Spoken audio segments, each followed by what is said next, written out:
আমাৰ ৰুল আছিলে যে কি যিবিলাক নেকি পাৰ্চুইং হয় বিএড পাৰ্চুইং হয় সেইবিলাকে মানে এক্সামটোত মানে বহিলেও মানে হেৰি নাপায় মানে এটা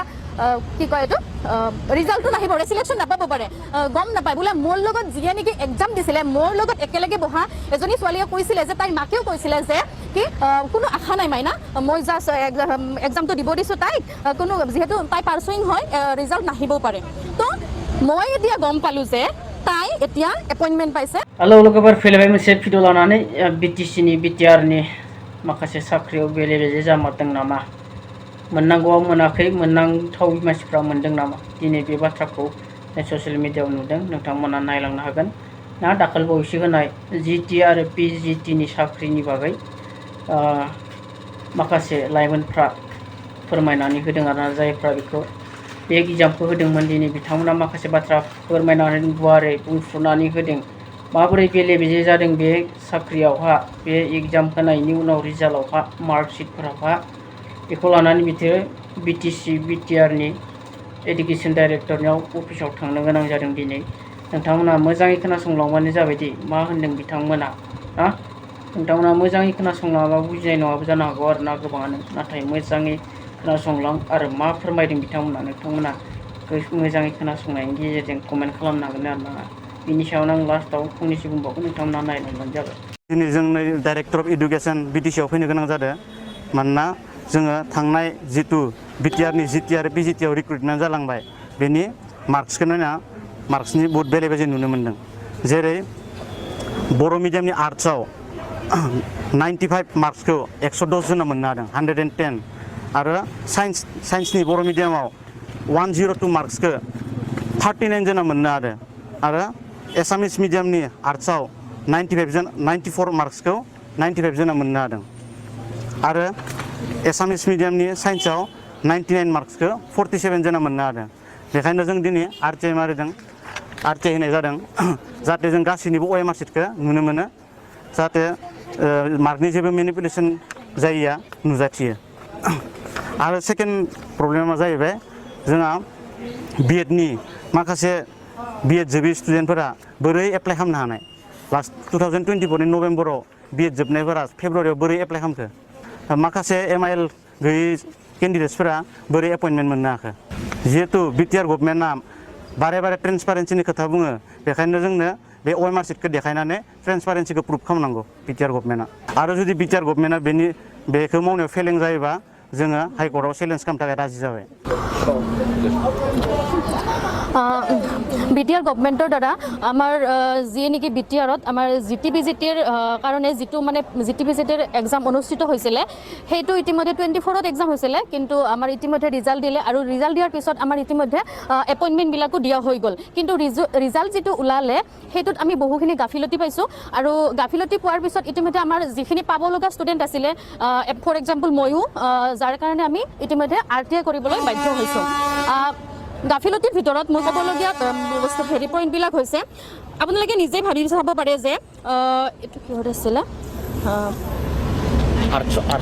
আৰ্টছৰ বড়ো মিডিয়ামত 95 একেটা মাৰ্ক আপোনালোকে ভাবি চাওক একেটা মাৰ্ক ইমানজন 110 হয়নে 110 জনে কেনেকৈ পাব পাৰে মানে ধৰক 80 জনে ধৰক 4-5 জনে বা 10 জনে 12 জনে পোৱাটো বেলেগ কথা কিন্তু একেটা মাৰ্ক বা আপোনালোকে চাব পাৰে ইয়াত য'ত নেকি আপোনাৰ মাৰ্ক আছে 26 জনে পাইছে 4 জনে পাইছে একেটা মাৰ্ক পাব পাৰে সম্ভৱ এইটো পচিবল হয় বাৰু কিন্তু 95 মাৰ্ক একেটা মাৰ্ক 110 জনে কেনেকৈ পাব পাৰে তাৰপিছত আপুনি আৰু চাব পাৰে যে এইটো কিহত আছিলে বড়ো মিডিয়াম সায়েন্সত আপোনাৰ আছিলে 102 মাৰ্ক 102 একেটা মাৰ্ক 39 জনে পাইছে তাৰপিছত আপোনাৰ এইটো আছিলে এছএমএছ মিডিয়াম আৰ্টছ 94 মাৰ্কছ পাইছে 95 জনে তাৰপিছত আপোনাৰ আছে এইটো কিহত আছিলে সায়েন্স আছামিজ মিডিয়াম 99 মাৰ্ক পাইছে 47 জনে তাৰপিছত আৰু আমাৰ এটা ক'বলগীয়া আছিলে যিখিনি আমি যেতিয়া এক্সাম দিছিলোঁ তেতিয়া মানে আমাৰ ৰুল আছিলে যে কি যিবিলাক নেকি পাৰ্চুইং হয় বিএড পাৰ্চুইং হয় সেইবিলাকে মানে এক্সামটোত মানে বহিলেও মানে হেৰি নাপায় মানে এটা কি কয় এইটো ৰিজাল্টটো নাহিব সিলেকশ্যন নাপাব পাৰে গম নাপায় বোলে মোৰ লগত যিয়ে নেকি এক্সাম দিছিলে মোৰ লগত একেলগে বহা এজনী ছোৱালীয়ে কৈছিলে যে তাইৰ মাকেও কৈছিলে যে কি কোনো আশা নাই মাইনা মই জাষ্ট এক্সামটো দিব দিছোঁ তাইক কোনো যিহেতু তাই পাৰ্চুইং হয় ৰিজাল্ট নাহিবও পাৰে তো মই এতিয়া গম পালোঁ যে তাই এতিয়া এপইণ্টমেণ্ট পাইছে আপোনালোকে ভাবি চাওক তাৰ লগতে আৰু যিখিনি নেকি out of Assam B Ed আছে অসমততো সেইটো ৰুল ফ'ল' নকৰে অসমৰ ইতিমধ্যে হৈ গ'ল জি টি আজি জি টিৰ ৰিজাল্ট দিছে PGTৰো আগতীয়াকৈ দিয়া হৈছিলে বাৰু তাত কিন্তু out of Assam B Ed কৰাখিনিক মানে হেৰি মানে চিলেক্ট কৰা নাই ৰিজেক্ট কৰিছে কিন্তু আমাৰ BTR গভমেণ্টেওতো মানে এইটো ৰুল ফ'ল' কৰিব পাৰে পাৰ্চুইংবিলাক প্লাছ আৰু যিখিনি নেকি আমাৰ out of Assam B Ed সেইখিনিতো ৰিজেক্ট কৰিছে কিন্তু আমাৰ BTR গভমেণ্টে সেইটো কিয় চিলেকশ্যনত মানে ইনক্লুড কৰিলে আৰু এইটো মোৰ ক'বলগীয়া এতিয়া আমি মানে RTI কৰিছোঁ যাতে আমি গোটেইবিলাকৰে আমি হেৰিবিলাক চাব পাৰোঁ আপোনাৰ OMR বিলাক চাব পাৰোঁ একচুৱেলি কোনবিলাক মানে লিগেলি হৈছে কোনবিলাক ইললিগেলি হৈছে আমি যাতে সেইটো মানে পাওঁ আৰু नोंथांमोना खोनाबाय आरोना बयबो मा बाथ्रा बुंदों बिथांमोना दिनै मानि थाखाय RTI होनो गोनां जादों बिथांमोना मोनदों सुइं स्टुडेन्टफोरा मानो एग्जामाव जिरायनो मोनामोन बा मोनथावना नङामोन बेफोरखौ नाथाय बिसोरबायदि मानसियानो दिनै रिजाल्टआ पास जाबायनो आरो साख्रिखौ मोननो हाबाय बे बाथ्राखौ बुंदों आरोना थ' बेफोरबायदिया बोरै जाथावना जोंनि एग्जामनि रिजाल्ट होग्राफ्रा पेपार नायग्राफ्रानो थिग नङा नामा जानला मोनला ओरैनो होलाबायनानै ना गोसोबादि जायखौ होनो गोसो बेखौनो होनानै हरलाबायो नामा बेबायदि साननो गोनां आरोना दिनै बे समावहाय गोबां दुखु जायो आरोना जायफ्रा मोननांगौ मोनाब्ला आरो जायफ्रा मोनथावा बिसोरो मोनोब्ला जायबाबो